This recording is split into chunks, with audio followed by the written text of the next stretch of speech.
Bonjour YouTube, comment ça va? Aujourd'hui petite vidéo bien sympa, on est en extérieur, tranquillou, on est entre nous. Je vais vous apprendre 5 transitions à faire directement ici au tournage avec votre caméra. Et c'est vrai que maintenant on peut faire beaucoup de choses directement sur l'ordinateur et notamment les transitions, on peut les recréer artificiellement. Mais l'effet ne sera pas du tout le même que si tu crées directement ta transition au tournage. Et on commence maintenant avec la première transition. Transition numéro 1, et c'est justement celle que tu viens de voir. La première transition, c'est la transition au noir. Le but, c'est tout simplement de venir recouvrir l'objectif complètement au noir et de venir évidemment faire le cut au montage entre les deux plans au noir. Pour ce faire, c'est très simple. Une fois que tu as fini ton premier plan, boum, tu viens recouvrir l'objectif. Tac, ensuite tu te déplaces. Tout ça, ça sera coupé au montage. Tu vas ailleurs, tu changes d'angle, tu changes d'endroit. Et tu recommences ta scène et boum, là tu fais ton cut, boum, tu réapparais. Pour cette première transition, tu as plusieurs variantes. Tu peux recouvrir ton objectif donc avec la main, mais tu peux également te servir de ton corps. Voilà, c'est exactement la même chose qu'avec la main, sauf que tu te sers de ton corps. Une autre variante pour la transition au noir, tu peux te servir d'un décor, d'un élément du décor pour venir s'interposer entre ton objectif et toi. Choup. Voilà, nous revoilà. Maintenant, transition numéro 2. Voilà, c'est aussi simple que ça. C'est la transition, j'ai pas vraiment de nom pour cette transition, mais c'est la transition en mouvement.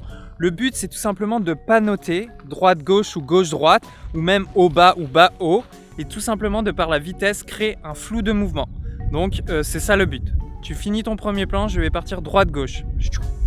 Voilà, là je suis allé assez vite. Ensuite, tu trouves un autre endroit où tu veux apparaître, ou alors même apparaître, que le plan apparaisse sur autre chose. Boum, et tu refais un droite-gauche. Voilà. Et je reviens. Ensuite, au montage, tu vas rechercher le moment où l'image est complètement floue. Et c'est à cet endroit que tu fais ton cut entre ton premier plan et ton deuxième plan. Troisième transition.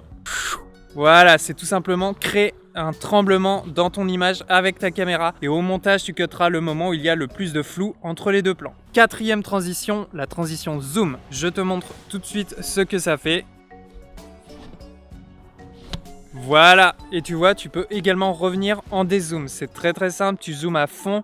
Le but, c'est de créer un flou de mouvement, encore une fois, puis au montage, couper le deuxième plan exactement avec le même zoom. Par contre, si tu veux que tes mouvements raccordent, il faut que le zoom soit dans le même sens. Donc, si tu zoomes le premier plan, tu zoomes sur le deuxième plan. Si tu dézoomes le premier plan, tu dézoomes sur le deuxième plan. Il y a également une autre variante de ce plan qui consiste à faire un travelling avant ou arrière, c'est-à-dire à projeter la caméra un peu à la même manière du zoom. Par exemple,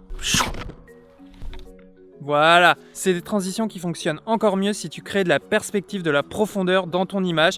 Donc je te conseille d'incorporer en avant-plan des éléments de ton décor. Dernière petite astuce, tu peux rajouter des bruitages au moment des transitions. Tu peux bruiter même là directement pendant la prise le son de ta transition. Ça n'aura pas l'air débile, je t'assure, et ça va crédibiliser ta transition. Voilà, c'est aussi simple que ça. Tu vois, il n'y a aucune honte à faire des bruitages et ça marche très bien. Maintenant, on arrive à la dernière transition et la cinquième transition, c'est la transition en rotation. Donc, ça consiste tout simplement à faire une rotation de la caméra. Je te montre. On repart. Voilà, c'est aussi simple que ça. Ça s'appelle la rotation caméra.